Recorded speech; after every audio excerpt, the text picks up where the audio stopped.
Kereta dah cantik, datang kat sini kita akan treat macam princess. Jom saya tunjuk. Okey tuan-tuan, memang Transmatic Automotive ni adalah sebuah workshop yang membaik pulih kenderaan. Tapi kebanyakan kereta yang datang kat sini memang kita akan treat macam princess lah kan. Contoh macam dalam kereta ni. Kalau boleh tengok. Mari dekat sikit, mari dekat sikit.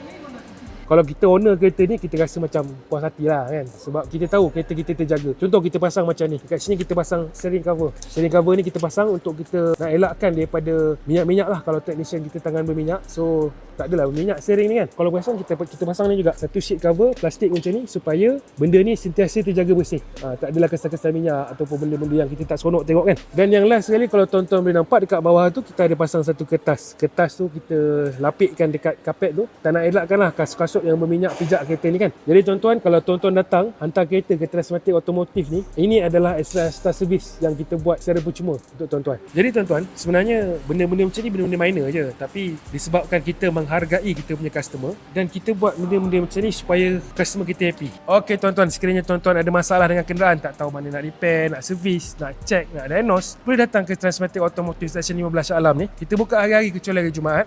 Dan kalau ada sebarang pertanyaan ataupun masalah, tak tahu nak tanya pada siapa-siapa, boleh klik link di bio dan boleh bertanya kat situ. Jumpa lagi. Bye-bye.